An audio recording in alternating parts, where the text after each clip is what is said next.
Assalamualaikum warahmatullahi wabarakatuh. Selamat datang di Sepenggal Cerita, tempat di mana legenda dan kisah turun-temurun hidup kembali dalam narasi yang menyentuh hati. Hari ini, kita akan menyelami sebuah kisah penuh keajaiban dan haru dari tanah Minahasa. Jangan lupa untuk subscribe, like, komen, dan share agar cerita-cerita seperti ini terus bisa hadir untuk Anda. Serta, aktifkan tombol subtitle untuk pengalaman menonton yang lebih baik. Alkisah, di tanah Minahasa yang subur dan damai, hiduplah sepasang suami istri bernama Pontoh Roring dan Mama Lawan. Mereka tinggal di sebuah desa kecil yang bernama Wanua Uner. Meski kehidupan mereka sederhana, keduanya menjalani hari-hari dengan penuh cinta dan pengharapan. Namun ada satu hal yang belum mereka miliki setelah puluhan tahun menikah, seorang anak yang akan melengkapi kebahagiaan rumah tangga mereka. Setiap malam, Pontoh Roring dan Mama Lawan memanjatkan doa kepada Tuhan Yang Maha Kuasa. Mereka menengadahkan tangan di bawah sinar bulan, memohon agar doa mereka dikabulkan. Di usia yang mulai senja, mereka tetap teguh dalam iman bahwa Sang Pencipta akan mengaruniakan seorang anak kepada mereka. Kendati orang-orang di sekitar mereka mulai berkata bahwa harapan itu mustahil, cinta dan keyakinan mereka tidak pernah luntur. Seringkali, mereka menyendiri di pinggir danau atau di kebun belakang rumah, berbicara tentang bayangan masa depan jika mereka memiliki seorang putri atau putra. Mama Lawan membayangkan bisa menenun pakaian kecil, sementara Pontoh Roring berharap bisa mengajari anaknya bertani dan menjaga ladang. Mereka hidup dalam harapan, dan itu cukup untuk menjaga semangat mereka tetap menyala dari hari ke hari. Sampai pada suatu hari, angin membawa kabar dari desa tetangga, Desa Wiamu. Di sana, tinggal sepasang tabib suami istri yang dikenal sakti dan berilmu tinggi dalam pengobatan tradisional. Mondoringin, sang suami, adalah ahli ramuan tumbuh-tumbuhan, sementara istrinya, Laloan, memiliki kemampuan penyembuhan lewat pijatan dan meditasi. Banyak yang berkata, pasangan ini bisa menyembuhkan penyakit dan bahkan membantu pasangan yang kesulitan mendapatkan keturunan. Mendengar kabar itu, seakan mendapat setitik cahaya dari langit, Pontoh Roring dan Mama Lawan segera memutuskan untuk melakukan perjalanan ke Wiamu. Meski jarak cukup jauh dan medan tak mudah, mereka berjalan penuh harap. Sesampainya di rumah Mondoringin dan Laloan, keduanya disambut hangat. Anehnya, Mondoringin dan Laloan seperti sudah menunggu kedatangan mereka, seolah mimpi telah memberi petunjuk tentang tamu dari Wanua Uner yang datang membawa harapan besar. "Sudah saatnya doa kalian dijawab," ujar Mondoringin dengan suara yang dalam namun menenangkan. Laloan mengangguk pelan sambil menyentuh tangan Mama Lawan. "Tak semua yang datang ke sini kami beri ramuan, tapi kalian dipanggil oleh alam," lanjutnya. Pontoh Roring dan Mama Lawan saling berpandangan, dada mereka penuh harap namun juga cemas. Mereka mengikuti semua instruksi pasangan tabib itu dengan patuh, yakin bahwa inilah jalan terakhir mereka untuk mewujudkan mimpi yang sudah terlalu lama dinanti.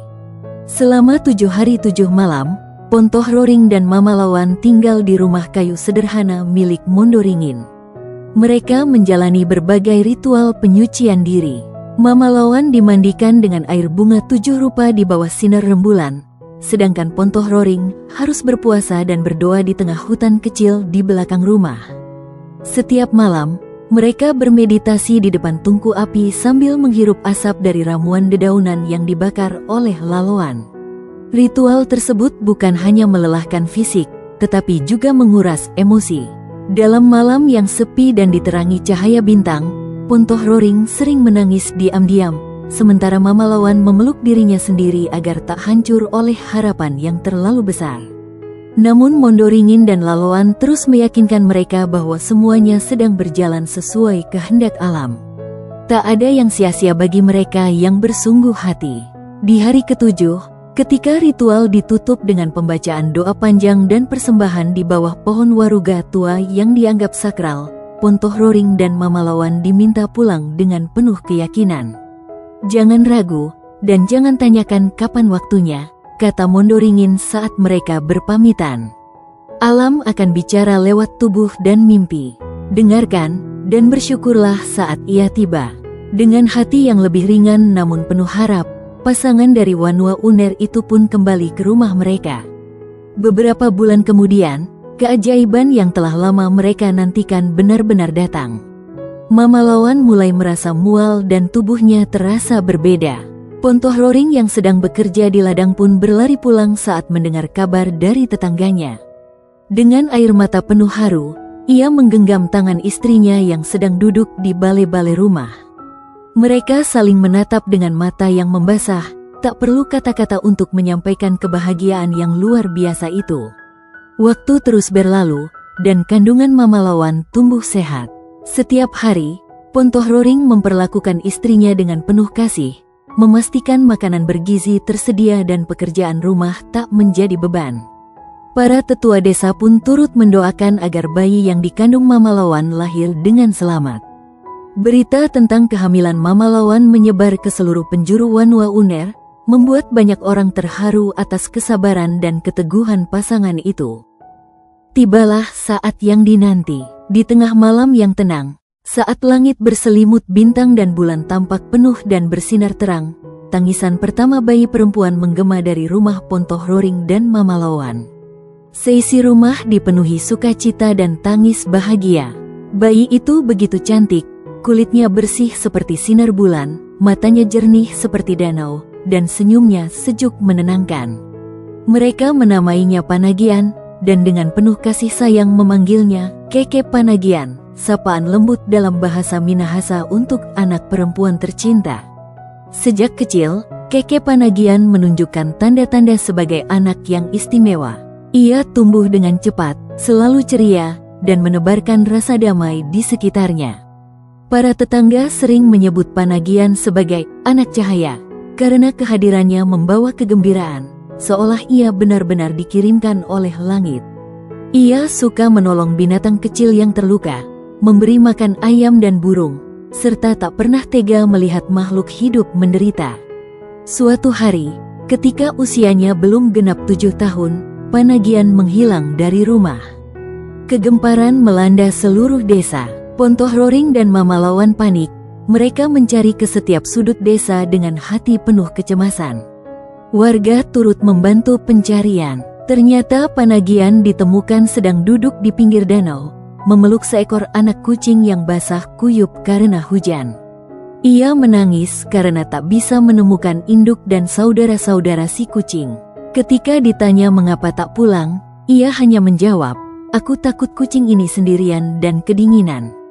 Peristiwa itu membuat Pontoh Roring dan Mama Lawan semakin menyadari betapa besar cinta kasih yang dimiliki putri mereka. Namun sekaligus, kekhawatiran dalam hati mereka kian bertambah. Mereka takut kehilangan Panagian, takut ia celaka, takut dunia luar menyakitinya. Sejak hari itu, mereka mulai menetapkan banyak larangan. Panagian tak boleh jauh dari rumah, tak boleh ke hutan, tak boleh mendekat ke danau sendirian, dan yang paling penting, tak boleh keluar rumah saat malam tiba. Meski awalnya Panagian menerima semua larangan itu dengan patuh, seiring waktu ia mulai merasakan kesepian. Ia sering melihat teman-teman sebayanya bermain di halaman luas desa, berlarian sambil tertawa riang, atau menari bersama para tetua ketika ada acara adat. Tapi Panagian hanya bisa mengamati dari jendela rumahnya. Ia tak pernah benar-benar mengeluh, namun raut wajahnya mulai muram. Ia mulai menulis di pelepah pisang dan mengukir tanah liat untuk menghibur dirinya sendiri. Waktu berlalu, Panagian tumbuh menjadi remaja yang semakin memikat. Parasnya elok, sikapnya lembut, tutur katanya halus, dan hatinya masih setulus dulu. Ia dikenal sebagai gadis pemalu namun bijaksana. Anak-anak kecil menyukainya, orang-orang tua menghormatinya, dan para pemuda desa diam-diam mengaguminya. Namun satu hal tak pernah berubah, orang tuanya tetap melarang Panagian bepergian sendirian, terlebih saat malam hari. Mereka takut kejadian masa kecil terulang, atau lebih buruk lagi. Di tengah segala keterbatasan yang ia alami, Panagian tetap menyimpan harapan dalam diam. Ia ingin sekali menari dalam pesta panen yang akan segera tiba. Setiap tahunnya, Desa Wanua Uner menggelar pesta pengucapan syukur dengan penuh sukacita, sebuah tradisi turun-temurun untuk merayakan keberhasilan panen dan memanjatkan doa kepada Sang Pencipta atas kesuburan bumi. Tahun ini, pesta akan digelar lebih besar karena hasil panen berlimpah ruah. Yang paling dinanti dalam pesta itu adalah tarian Maengket, sebuah tarian tradisional Minahasa yang menggambarkan rasa syukur, kekuatan persaudaraan, dan hubungan manusia dengan alam. Semua pemuda dan pemudi desa akan menari bersama di tanah lapang, diiringi tetabuhan musik dan nyanyian tua-tua adat. Panagian membayangkan dirinya menari di bawah bulan purnama bersama teman-temannya, tertawa, melompat, dan mengekspresikan rasa syukurnya melalui gerak. Namun Panagian tahu, keinginannya itu sangat berat diwujudkan. Ia mengenal baik kedua orang tuanya yang amat protektif.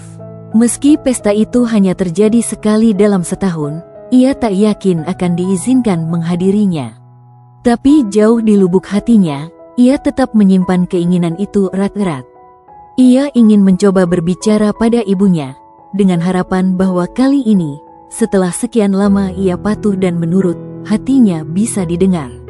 Beberapa hari sebelum pesta panen digelar, Panagian memberanikan diri berbicara pada Mama Lawan. Dengan suara pelan dan mata yang bersinar penuh harap, ia berkata, "Ina, bolehkah aku ikut ke pesta panen nanti? Aku ingin sekali melihat tarian Maengket." Mama Lawan memandangi wajah putrinya yang mulai beranjak dewasa itu. Ada rasa ragu di hatinya, tapi ketakutan lebih besar menguasai. Dengan lembut namun tegas, ia menjawab, "Nak, bukan karena Ina tak ingin kau bahagia, tapi dunia luar tak simen kelihatannya." Tak menyerah, Panagian mencoba berbicara pada ayahnya di malam berikutnya. Pontoh Roring yang sedang duduk di anjungan rumah sambil menatap langit langsung tahu arah pembicaraan anaknya. Belum sempat Panagian mengutarakan keinginan, Pontoh Roring berkata, "Nak, kadang cinta membuat kami terlalu takut kehilanganmu.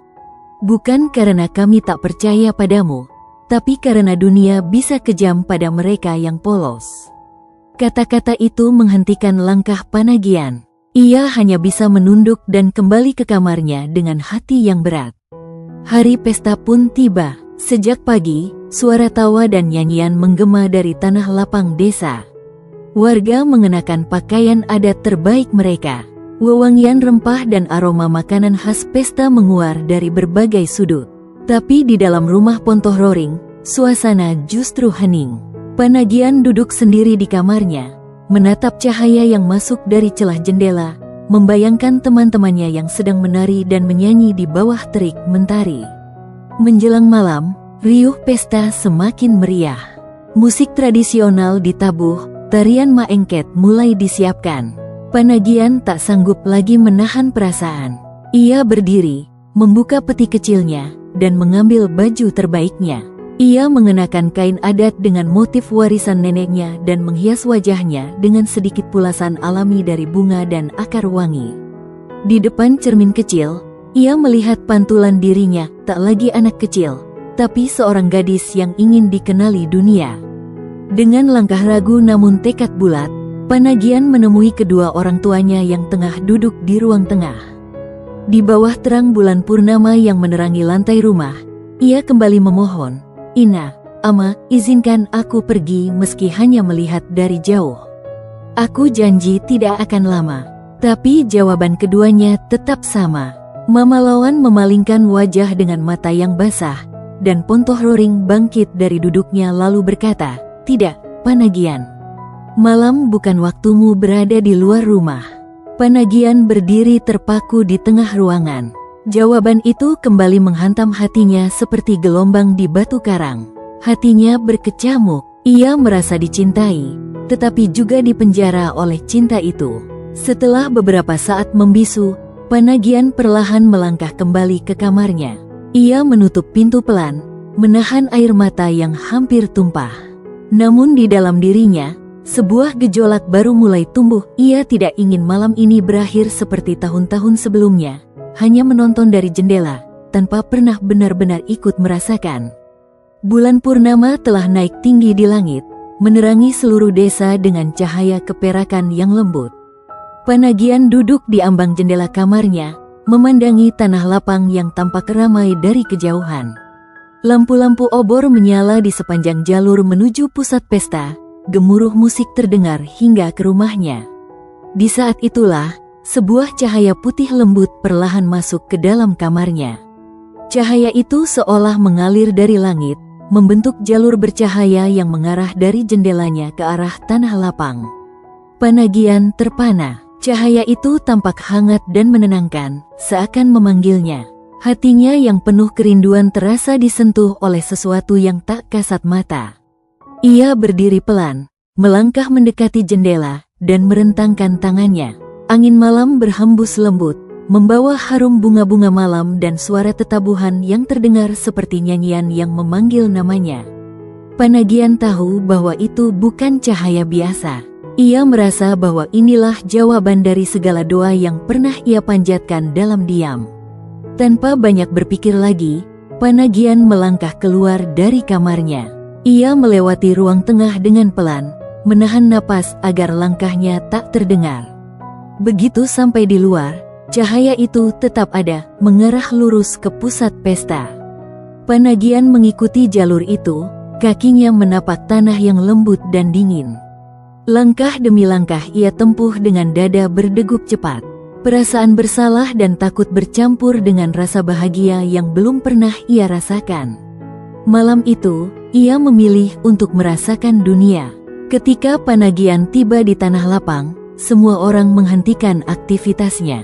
Mata mereka tertuju pada sosok gadis yang tiba-tiba muncul dari jalur cahaya yang memesona. Busana adat yang ia kenakan tampak bersinar di bawah cahaya bulan. Orang-orang tak percaya dengan apa yang mereka lihat.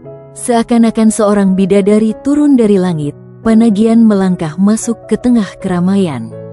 Detak jantungnya berpadu dengan suara musik yang terus berdentum. Ketika tarian maengket dimulai, Panagian pun ikut menari. Gerakannya ringan, anggun, dan penuh semangat, seolah ia telah menari seumur hidupnya. Panagian menari dengan sepenuh hati. Ia larut dalam irama tambur dan nyanyian yang menggema di seluruh penjuru tanah lapang. Wajahnya berseri, matanya bersinar. Semua orang tak bisa mengalihkan pandangan dari gadis yang tampak seperti jelmaan cahaya bulan itu. Bahkan para tetua adat yang biasanya begitu kaku, malam itu ikut terhanyut dan mengangguk-angguk kagum melihat keluasan Panagian. Tak satu pun menyangka bahwa gadis ini belum pernah sekalipun tampil di acara desa sebelumnya. Waktu terus berlalu, bulan purnama tetap menggantung indah di langit, dan malam seolah tak mau beranjak. Panagian menari bersama para pemuda dan pemudi hingga kakinya lelah, namun hatinya begitu bahagia. Ia merasa bebas, merasa diterima, dan yang paling penting, ia merasa hidup. Namun tanpa sadar, waktu hampir menyentuh fajar. Suara ayam jantan pertama terdengar samar di kejauhan, menandakan bahwa malam akan segera berakhir. Tersadar waktu, Panagian berhenti menari. Nafasnya masih memburu, tubuhnya sedikit bergetar, tetapi matanya menyapu sekitar dengan cemas. Ia buru-buru pamit kepada beberapa orang dan berlari kembali menuju rumahnya. Jalan bercahaya yang tadi membimbingnya sudah lenyap. Kini ia harus meniti jalan pulang sendirian di bawah langit yang mulai memudar warnanya. Langkah-langkahnya dipercepat, tetapi dadanya semakin berat. Ia tahu, apa yang menantinya di rumah bukan pelukan, tapi kemarahan. Begitu sampai di rumah, Panagian melihat pintu rumahnya tertutup rapat. Tak ada cahaya dari dalam, tak ada suara. Ia mengetuk pelan, lalu memanggil, "Ina, Ama, aku sudah pulang." Tak ada jawaban. Ia mengetuk lebih keras. "Ini Panagian, aku mohon, bukakan pintunya." Tapi tetap sunyi. Panagian mulai panik, lalu menempelkan telinganya ke pintu. Di dalam, ia bisa mendengar suara langkah kaki, namun tak satu pun menghampiri pintu. Tiba-tiba, terdengar suara berat dari dalam rumah. "Panagian, pulangmu tak kami harapkan." Itu suara Pontoh roring. Di baliknya, Mama Lawan terdengar menahan tangis. "Kami kecewa, Kau tidak mendengarkan nasihat kami. Kau memilih melawan." Panagian terisak. Ia memohon sambil bersimpuh di depan pintu. "Ampuni aku hanya ingin ikut merasakan pesta seperti teman-temanku." Tangisnya pecah, tapi suara dari dalam rumah telah menjauh. Tak ada lagi yang mau menemuinya malam itu. Ia benar-benar ditolak di depan rumahnya sendiri. Panagian tetap duduk di ambang rumah, tangisnya belum berhenti. Ia berharap waktu bisa berbalik. Ia berharap bisa memeluk ayah dan ibunya lagi. Tapi malam terus berjalan dan udara semakin dingin. Ia menengadah ke langit yang perlahan berubah warna, dari hitam menjadi kelabu.